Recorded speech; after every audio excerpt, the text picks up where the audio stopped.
Друзья, мы рады приветствовать вас на канале Якутия 24. Это проект «Испытывай на себе». Сегодня у нас выпуск будет посвящен зимнему дрифту. Мы находимся в местности около комплекса Ринабо и Чучурмуран. Здесь подготовленная площадка для зимнего дрифта, и под эгидой Федерации автомобильного спорта и мотоциклетного спорта Республики Саха-Якутия проводится такое достаточно масштабное мероприятие. Здесь 50 участников. Вчера прошли отборочные этапы на топ-32, то есть выявлены 32 лучших экипажа. И сегодня будет очень-очень интересные заезды.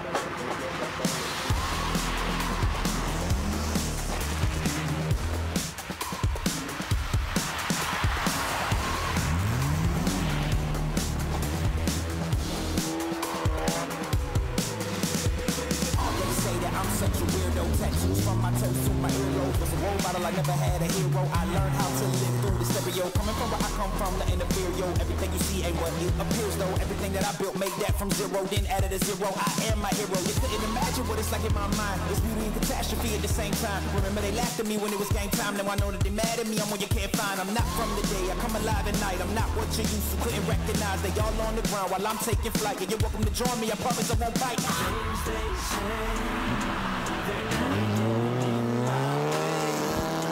and even if I make mistakes, I will always see them through.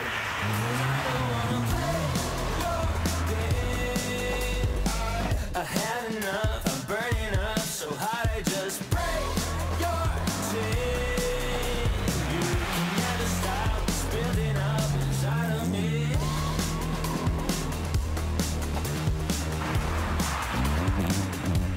Inside of me.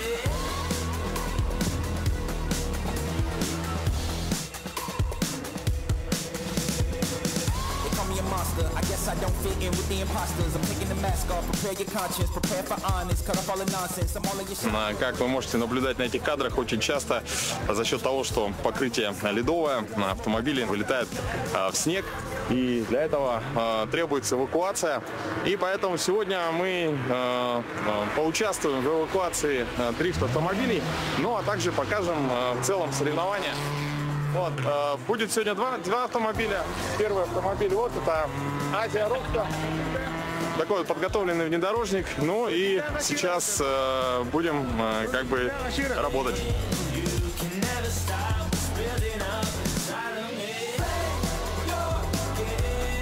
Я подъехал буквально недавно, но уже с утра идут тренировочные заезды, и, соответственно, конечно, автомобили тоже вылетали.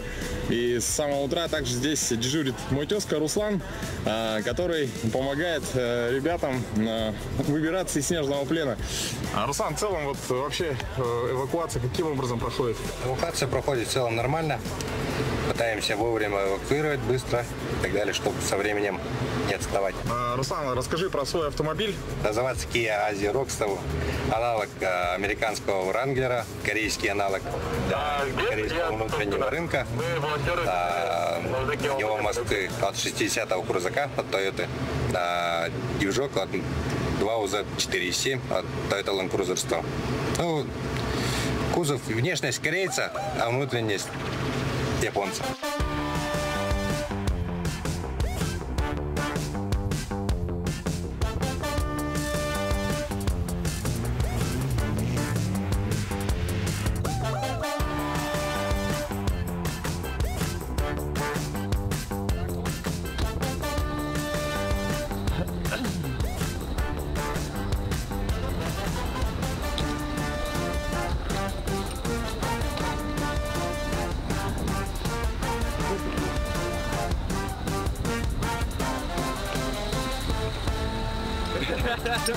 На память.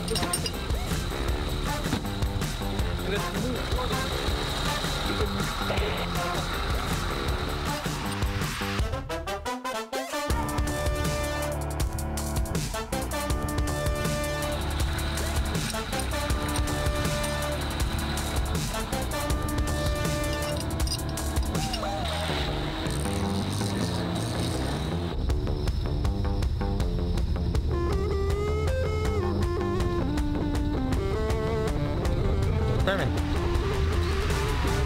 И давай назад его попогнем.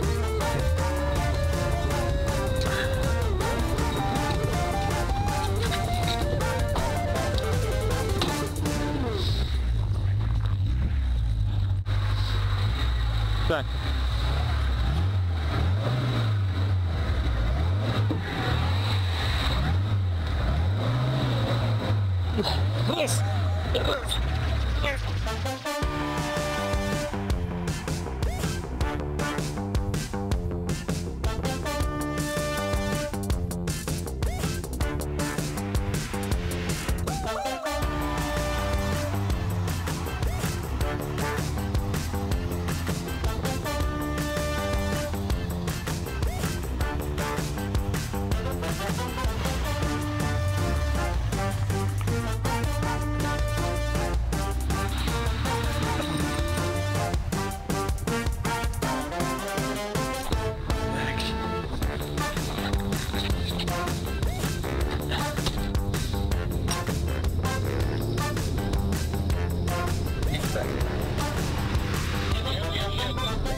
За ними боим, да?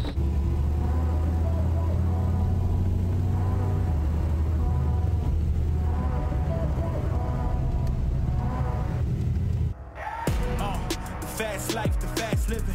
They see the ambition, they know I'm past drift. Look, we are not the same, this is not a game. I be swerving through the city in and out of lanes. Yeah, cause if I see it, then I want it, then you better know I got it. Ain't no options, I'm about to do the damn thing. I'm an outlaw, you can never catch me. I'm in first place, you can never. These are the moments, only got one life. This is your moment, whether wrong or right. You're your own enemy, your own enemy, your own enemy. Yeah. When I fall, I keep running. Feel the pain, but I love it, yeah. You know I'm built for it, you ain't gotta ask twice. You ain't by that fast life, 100 on the dash with the cash light. You ain't by that fast life, big dog status with your stats light. You ain't by that fast life, just know 100 done for the bag price. You ain't by that fast life, 6 speed, yeah, I'm smashing on the gas, gas, gas.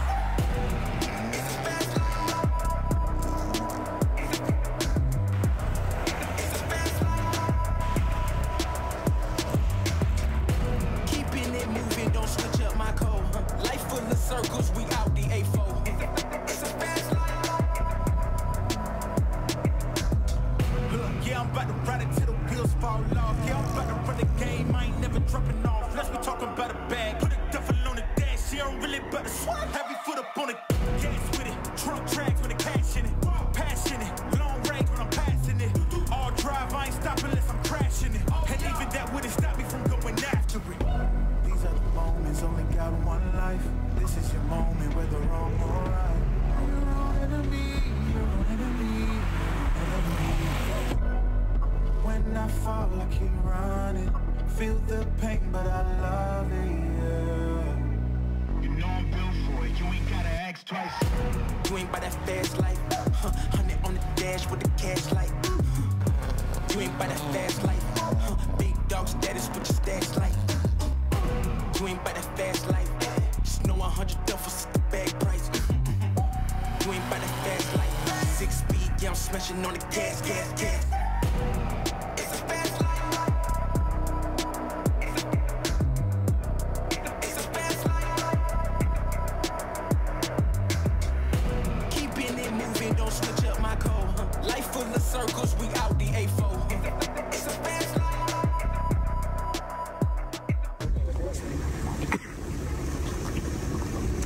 Вот на такие случаи, поэтому 2 эвакуатора, да? Все может быть. Испытано на себе.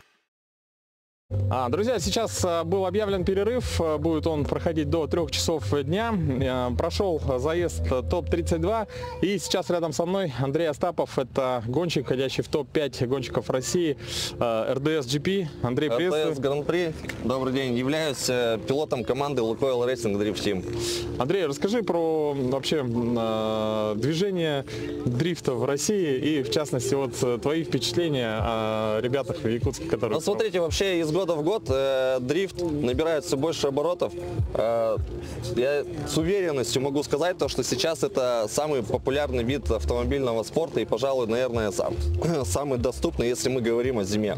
Поэтому с каждым годом количество участников растет, и вообще, опираясь на множество вообще опыта судейства, я сужу просто каждые выходные, и могу с уверенностью сказать то, что ребята большие, организаторы молодцы, трасса интересная, есть чему учиться, развиваться пилотом, и количество, опять же, самих участников тоже радует. 42 участника, я считаю, что для вообще чемпионата, который проходит, по-моему, первый год или второй год всего-то, это очень хороший результат, поэтому я желаю только развития дальнейшего.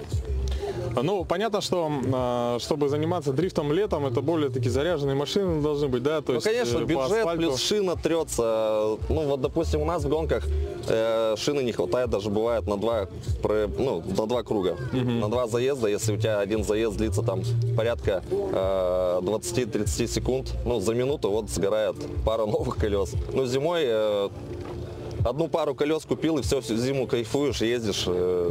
Так что доступно очень. Ну и твое небольшое впечатление, может быть, от автомобилей, которые подготовлены ребятами для участия в соревнованиях? Слушай, ну, как и везде на самом деле, вот 50% заморачиваются там насчет подвески, за эстетику, за интерьер и так далее, а 50% это только те пилоты, которые только, видимо, начинают, либо которые еще деньги копят, бюджет для того, чтобы эту эстетику навести. Оно в основном вообще во всех чемпионатах так 50 на 50. То есть супер тачки топовые, и есть те, кто смотрят на парней и стремятся к этому. Ну и в целом, в конце твои пожелания молодым ребятам, которые хотят примкнуть к автоспорту, в том числе и к дрифту?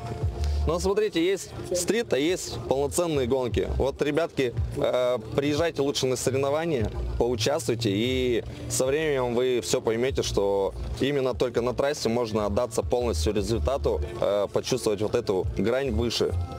То, что ты, по сути, в городских условиях не можешь себе позволить. Поэтому уходите с улиц и приезжайте на официальные соревнования. Здесь вы реально почувствуете вот эту грань. Но организаторам хочу пожелать дальнейшего развития и чтобы регион поддерживал их. Машина, ну, она у меня с 2019 года, поэтому каждый год какие-то доработки есть все равно. Потому что, чтобы ребят догнать, надо что-то дорабатывать. Ну, вот так вот. Сейчас уже прошел предварительный отбор в ТОП-32, ТОП-32 уже прошел, да, то есть ты продвинулся далее. Вообще, да. Вот какие есть нюансы по автомобилю и вообще по трассе? Ну, больше, наверное, держака не хватает. Ну, то есть темпа маловато. Ну, ТОП-32 проехал вроде нормально. Ну, в ТОП-16 попадаю на сокомандника, который в прошлом этапе 1-е место занял. Поэтому, ну, не знаю, будем что, пробовать как-то выигрывать. А может, и не выиграем.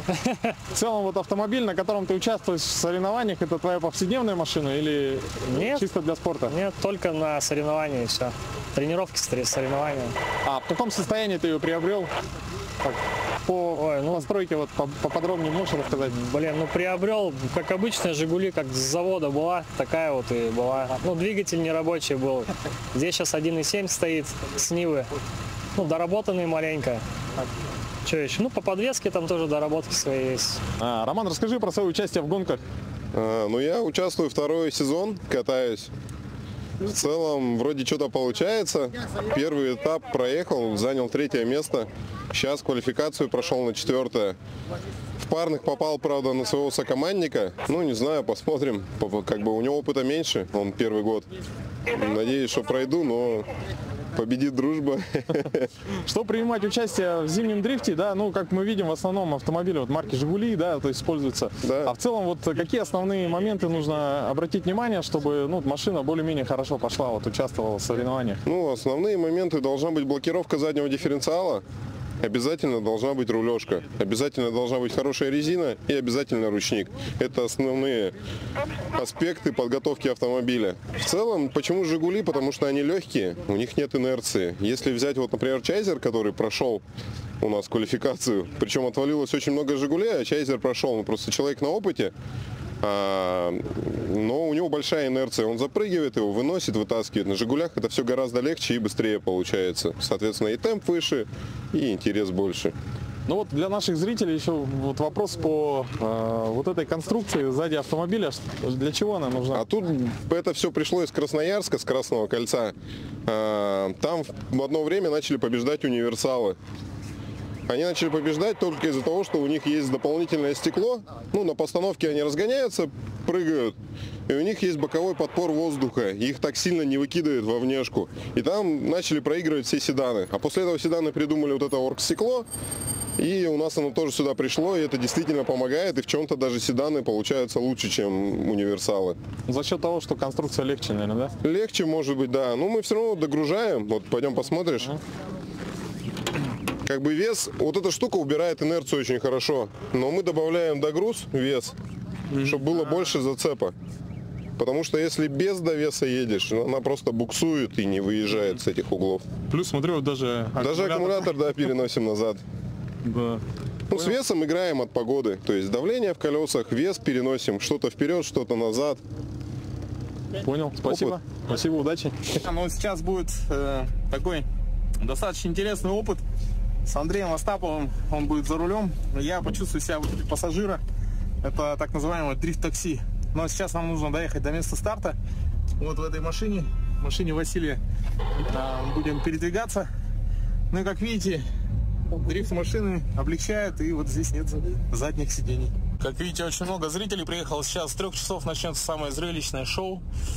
Ну, во-первых, будет проезд за рулем Андрея Остапова. Ну, а далее уже топ-16, где сразятся лучшие из лучших. Вася, вижу, у тебя спидометр такой стоит электронный, да? Это скорость на треке как до скольки достигает? Я туда вообще, если честно, ни разу не смотрел. Не смотрел туда? Ну, 80 есть, да? 85 где-то. Где-то 85, да? Что третью как бы подкручиваю, что Что, открыть? Да, конечно. Тут видите, друзья, даже... Пилот второй машины, Богдан, решил проехать прогревочный круг перед нашим заездом, и я не мог упустить шанс проехать вместе с ним. Интересен факт, что у зрителей во время перерывов между этапами есть возможность прокатиться в дрифт-такси. Если вы еще не пробовали такой вид развлечений, то можно посмотреть на это моими глазами.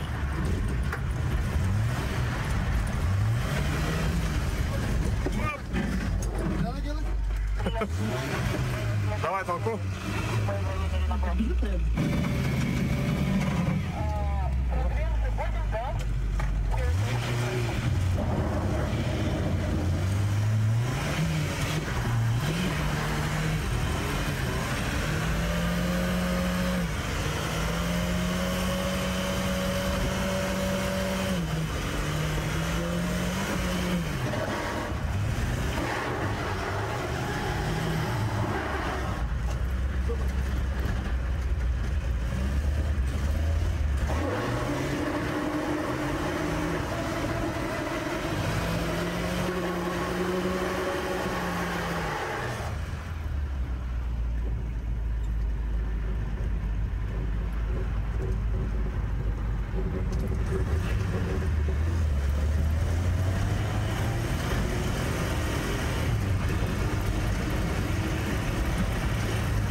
Ну что, сейчас, друзья, Андрей Остапов, топ-5 России, автогонщик.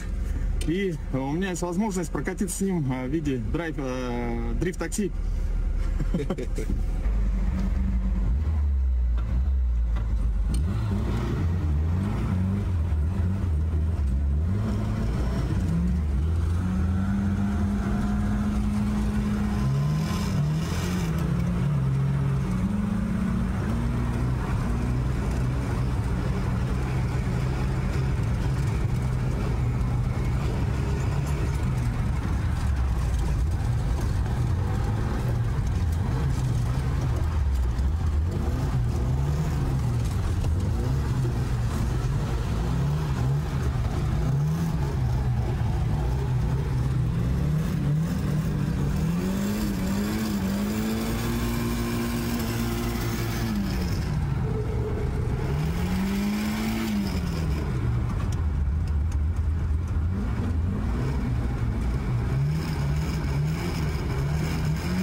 Вася говорил, что у него эти шипы нет. Да, шина новая.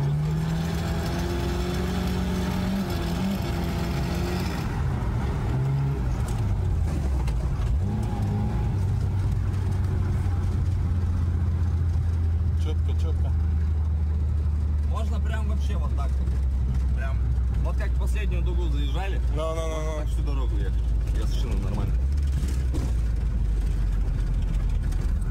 Я тут как сказать, человек, который за этим наблюдает со стороны, прям думал, мы сейчас прям заденем друг друга. Особенно при перестроении. Это надо чувствовать машину очень четко. Так, сейчас мы меняемся местами, да? Я сейчас камеру перетащу. Так, камеру теперь наоборот на нас. Ну ты сам как думаешь? Так, ну что, старт, второй заезд.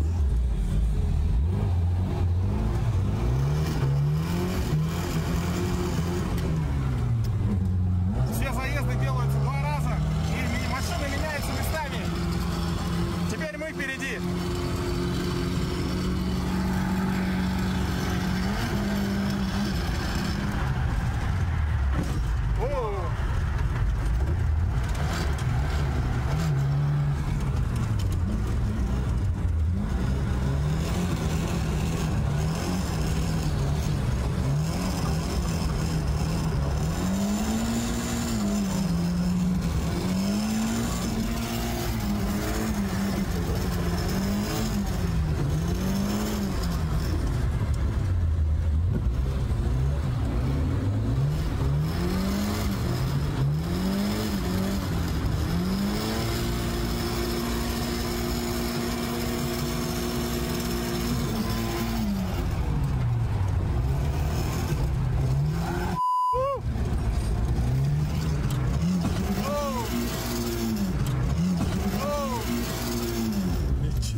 Жестко.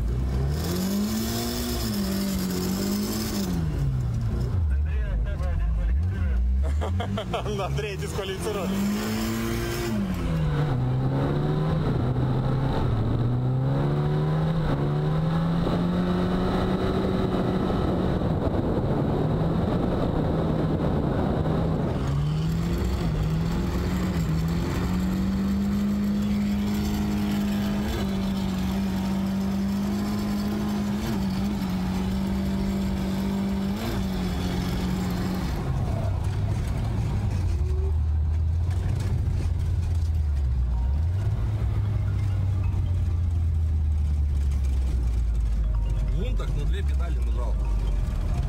А, ты вон так? Я вон так, да. Все, да? Понял. Спасибо, Андрей. Да тебе спасибо. Сильно, да? Это постановка? Да. Все ремонтируется быстро. Я думал, ты сразу А ты подвис, получается? А что было-то? Да. Мы же подбиваем, а что случилось? Не знаю, вот так вот.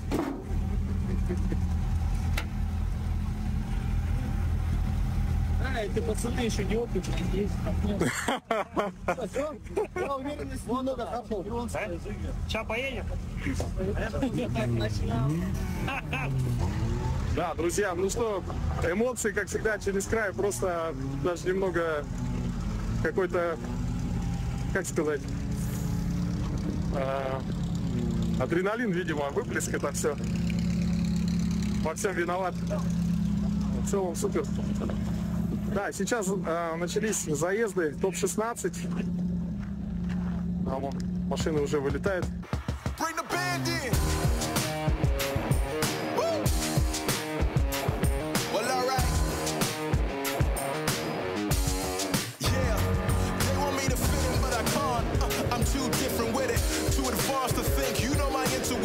I got bars and ink, but never in a prison. Too far gone, never gonna sit and listen.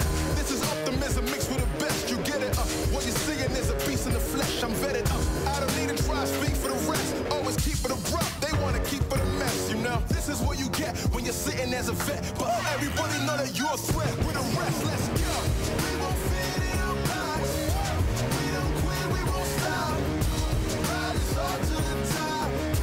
We won't fit in your, we won't fit in your, we won't fit in your box. No, we don't quit, we won't stop. No, ride us all to the top. Whoa. We won't fit in your box. No.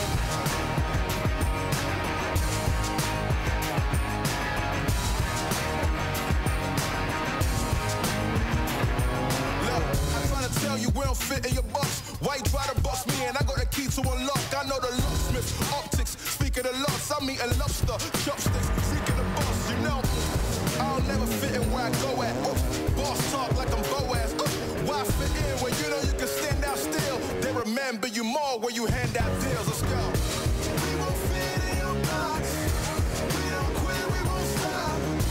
Ride us all to the top.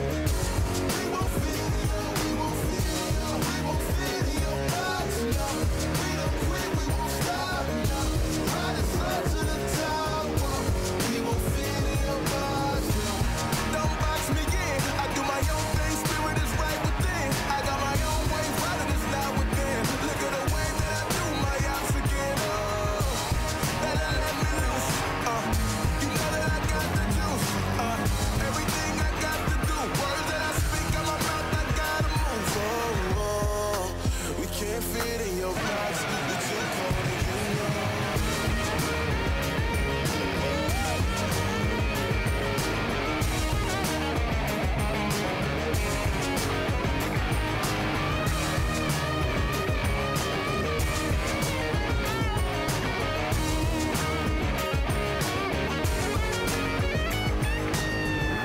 We won't fit in your box.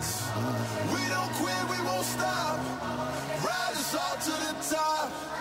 We won't fit in your, we won't fit in your, we won't fit in your box. No, we don't quit, we won't stop. No, ride us all to the top. Whoa. We won't fit in your box. No. Thank you, Ben, for coming out tonight. My name is Son of Augustine. Сейчас, друзья, топ-16 завершился. Машины, которые вышли в топ-8 после перерыва, продолжат. Ну а во время перерыва для зрителей будет работать дрифт-такси. Причем за рулем будет сам Андрей Остапов. То есть те эмоции, которые я пережил буквально несколько минут назад, будут переживать наши зрители.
сейчас будет топ-8. Вот, я у Руслана увольняюсь, да, потому что пойду на вышку, где находятся, на будку, где находятся судьи. Но я надеюсь, кстати, заметил, что чем высший класс, да, тем меньше вылетов, да, то есть уже в топ-16 достаточно, было немного, да, то есть эвакуаций. Вот, поэтому все зависит от мастерства участников. Вот, Руслану пожелаем быстрых эвакуаций, легких.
В заездах на топ-8 действительно не было ни одной эвакуации. Все участники проходили трассу достаточно ровно, но, тем не менее, работы у судей было предостаточно. Некоторые заезды требовали повтора для того, чтобы более четко определить победителей.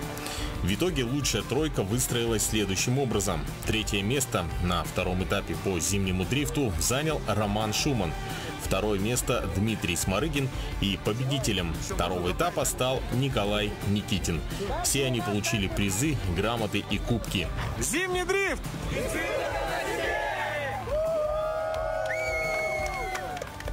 Завершили соревнования салютом и уборкой территории. Вообще надо отметить, что поддержание в чистоте места проведения соревнований всегда находится в приоритете у организаторов. В частности, в этом году сложилась ситуация, когда второй этап по зимнему дрифту был под угрозой срыва. В итоге, благодаря продуктивному диалогу, соревнования все-таки были проведены.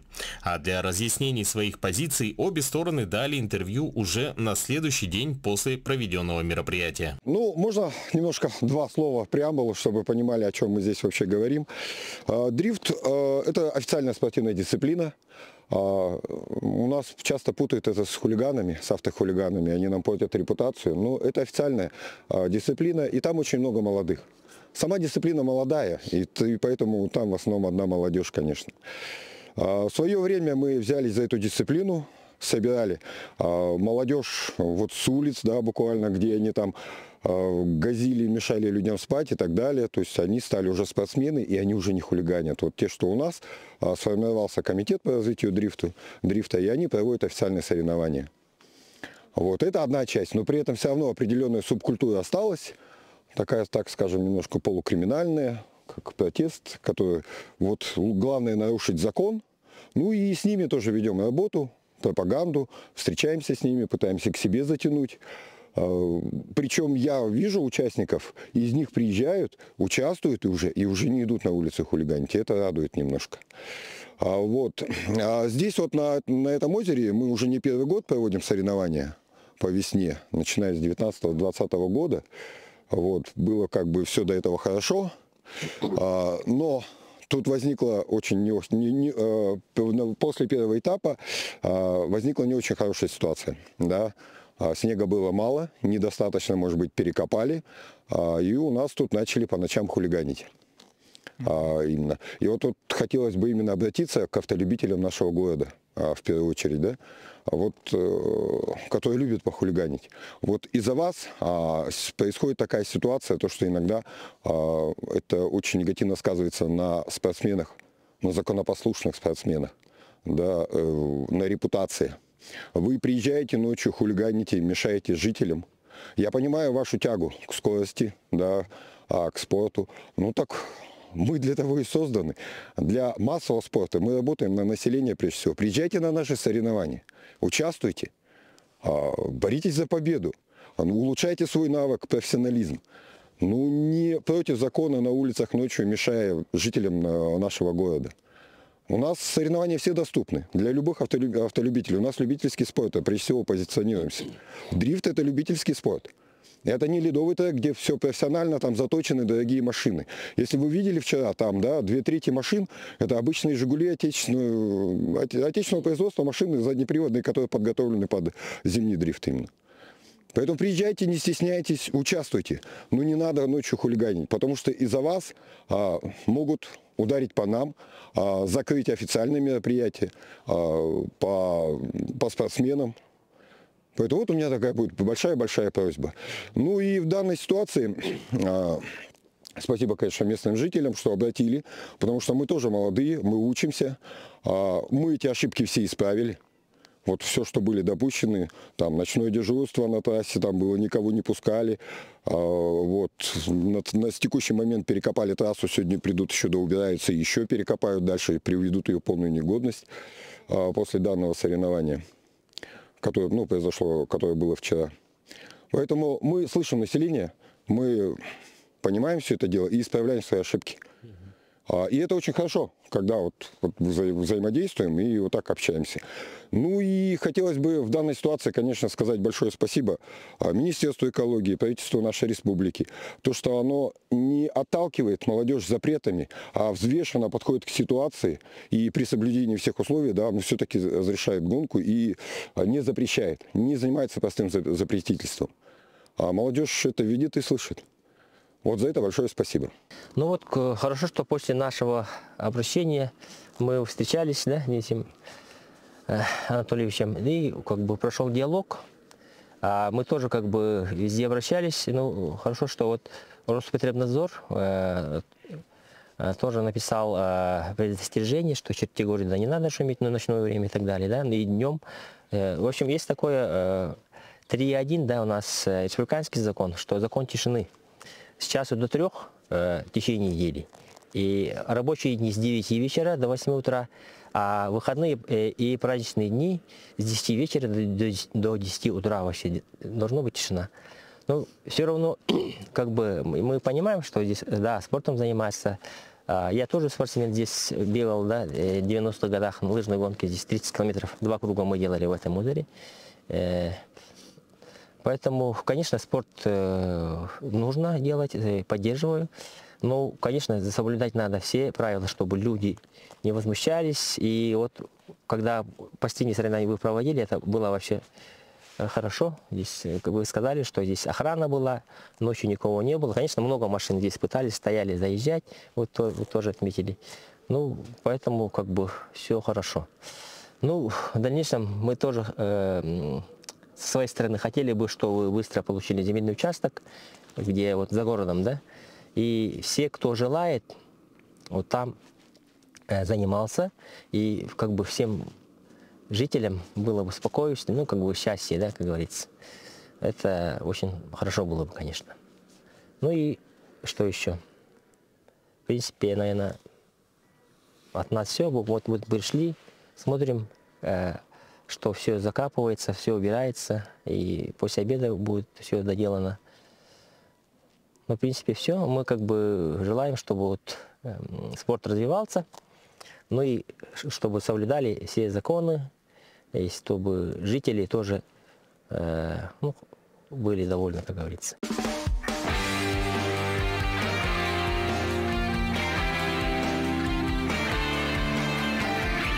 Испытано на себе.